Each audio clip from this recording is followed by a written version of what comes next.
Está en línea para charlar con nosotros. Si podés un poquito más de retorno, yo tengo el mango acá, Matías, no me molesta. Ahí está bien. Está en línea el fiscal de la causa AMIA, el doctor Sebastián Basso, que hace pocas horas habló sobre el tema de las pruebas de que Hezbollah fue el autor del atentado en aquella casa de la asociación, de la asociación israelita argentina, la mutual, ¿no? De la AMIA, que acá varias veces cuando recordamos ese hecho como un efeméride más, yo recuerdo AMIA y Embajada de Israel y aquellos hechos que el caso de AMIA reflejado en aquella película que se llama Anita con Norma Aleandro y otros actores, entre ellos Luis Luque. Lo voy a saludar a Sebastián y vamos a charlar, y además justo en este momento que el fiscal tiene las pruebas suficientes, se está ocurriendo lo que hoy ocurre con Irán, Israel, Estados Unidos y parte del mundo que está en guerra. Sebastián querido, José Luis te saluda desde aquí, desde Canal 11, en la capital riojana. ¿Cómo le va? Buen día, gracias por atendernos. ¿Qué tal? Buen día, gracias a ustedes por llamar. ¿Qué momento, no más allá que si recordamos, ya tienen, tanto Embajada como AMIA tienen muchos años, ¿no? Donde se investigó, donde pasaron, diría yo casi en forma metafórica, pasó mucha agua bajo el puente, pero hoy con todas esas pruebas recolectadas y con todo lo que ha ocurrido en todo este tiempo, hoy hay pruebas suficientes, Sebastián, de que Hezbollah, de que este grupo de Irán han sido los responsables del atentado de la Asociación Mutualista Israelita Argentina?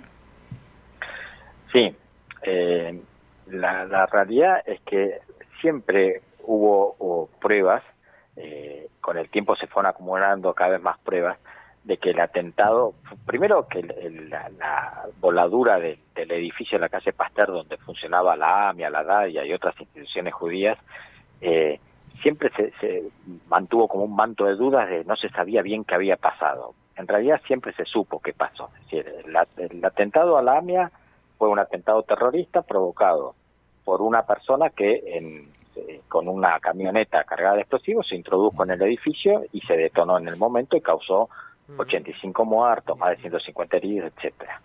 Ese atentado está probadísimo, no hay duda alguna de que la mecánica del atentado fue un coche bomba.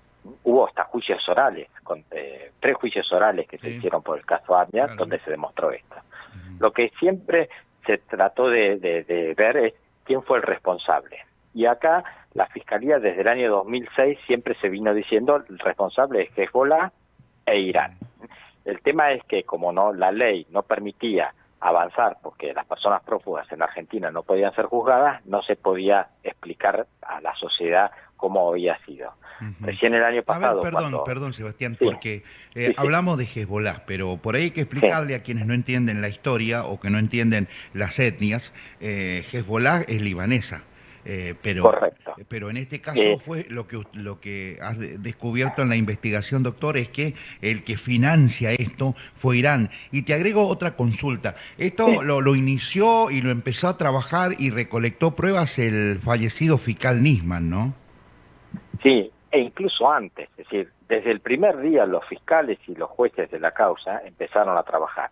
Lo que pasa es que el caso AMIA estuvo manchado también por irregularidades y delitos que cometieron durante la instrucción. Por eso es que uno de los trabajos más importantes que se tuvo que hacer en la unidad fiscal en los últimos años es separar la prueba hecha de mala manera, con ilicitudes, de la prueba que es válida, porque también hay que reconocer que hubo gente del servicio de inteligencia, gente de la policía, de la justicia, que trabajó muy bien. Y esa prueba es parte del acervo de pruebas que tenemos para afirmar que fue Hezbollah. Y les explico un poco qué es Hezbollah e Irán, porque uno de los problemas que tenemos en este caso es que es tan alejado de la Argentina, Hezbollah e Irán, no solo en distancia, sino en cultura, en idioma, en costumbres, que es muy difícil entender la mecánica. Hezbollah es un grupo del Líbano, vinculado a la resistencia contra los israelíes. Pero Hezbollah es una creación del régimen iraní. Sí, claro, pues y lo financian, obvio. No solo lo financia, sino que lo creó y responde a ellos. Y el régimen iraní es un régimen teocrático, monárquico absolutista que está desde el año 1979 rigiendo los destinos de Irán. Sí. El régimen de Irán es único en el mundo. ¿Por qué? Porque por constitución Irán no es un país, es una nación que tiende a expandirse por todo el mundo para llevar el mensaje de esa religión, donde ellos se autoadjudican ser los únicos representantes de Alá, del Dios, donde el líder supremo es la única palabra. Cuando se habla de expandir la revolución, lo que se dice es expandir el ideal de lo que ellos dicen el Velayat el-Faqih, que es esto, de que el mundo tiene que ser dominado por los musulmanes, y dentro de los musulmanes tiene que ser el líder supremo la única voz autorizada, el único iluminado. Ese es el problema. El problema está que no solo lo tienen con Occidente, sino con la mayoría del mundo árabe, porque nadie quiere reconocer que el líder supremo es el único iluminado. Claro, sí. En ese contexto... Coincido con usted, pero no siempre por expandir. Yo no conozco el cristianismo, más allá de algunos sátrapas, no conozco el cristianismo que haya pretendido meter su cultura católica, apostólica y romana en todo el mundo con bombas o atentados, ¿no? Convengamos. Sí, a ver, lamentablemente todas las religiones tienen en su historial manchas. Los cristianos tenemos las cruzadas y tenemos algunos personas que se autodedicaron a ser cristianos y mediante la espada y la violencia quisieron imponer el cristianismo. Acá pasa un poco lo mismo, manipulan la religión para hacer política. Entonces, bajo un manto religioso lo que están haciendo es política y política imperialista. Es simplemente eso. E Irán esa política imperialista la llevaba por las buenas con la plata y si no por las malas mediante atentados terroristas. AMIA lamentablemente es uno de los tantos atentados terroristas que Irán desplegó durante todo el mundo por los años 90.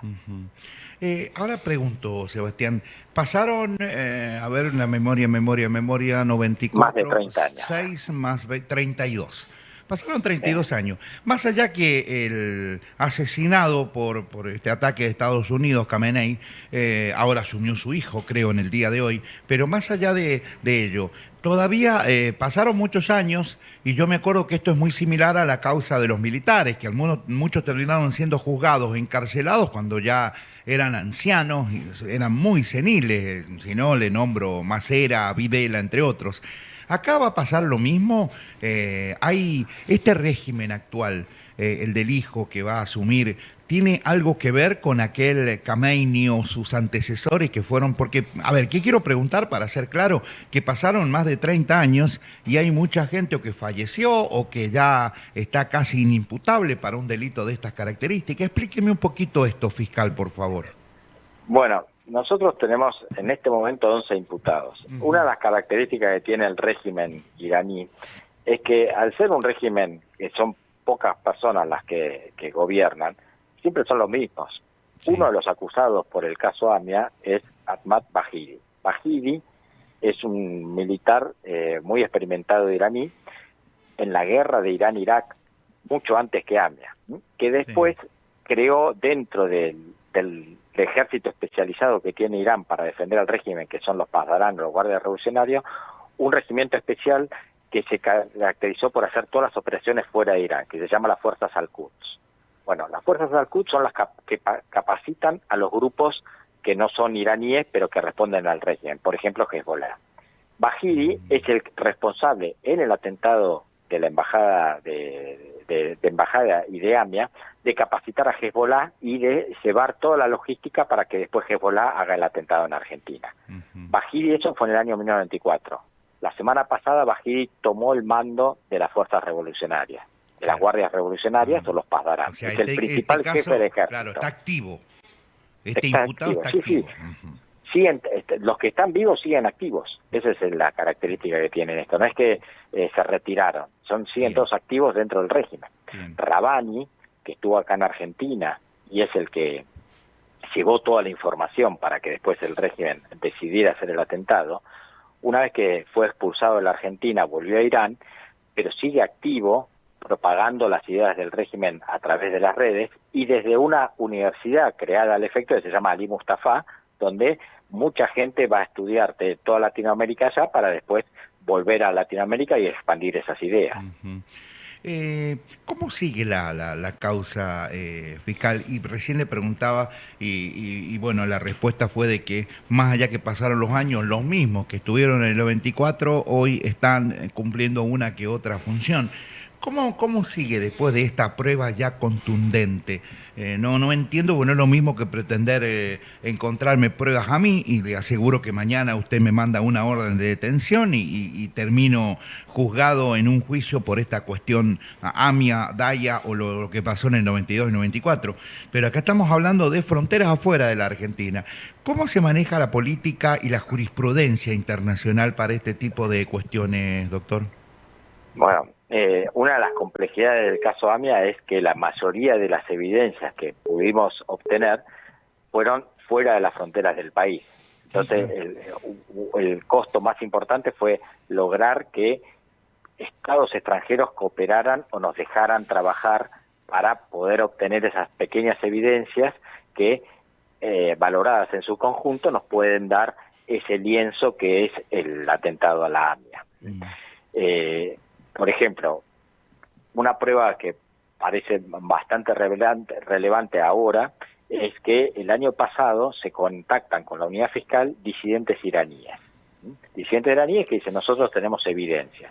Obviamente no sabe la cantidad de gente que se acerca a la fiscalía diciendo que tienen pruebas y obviamente son todos fabuladores. Con lo cual lo que se hizo fue un chequeo de que efectivamente estas personas decían la verdad. Y de hecho la pregunta que yo siempre les decía a estos iraníes era ¿por qué yo tengo que creerte?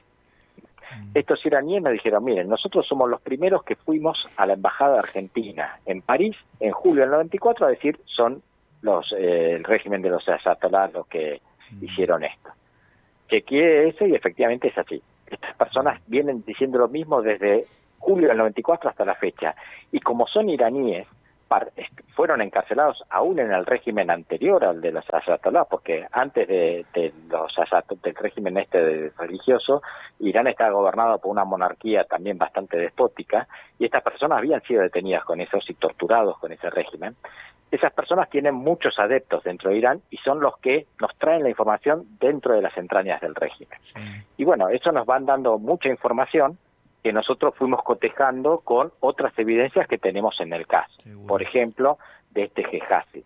Este Gehazi es una persona que estaba oculta, que no se sabía bien quién era, había algunos indicadores, pero mucho no se sabía. Y estas personas de Irán nos dicen, este es el verdadero cerebro de todo esto. Claro. Bueno, lo vamos viendo y después, cotejando con la prueba que tenemos nosotros, vemos que efectivamente vino antes del atentado, un año antes, y que se reunió con Rabani.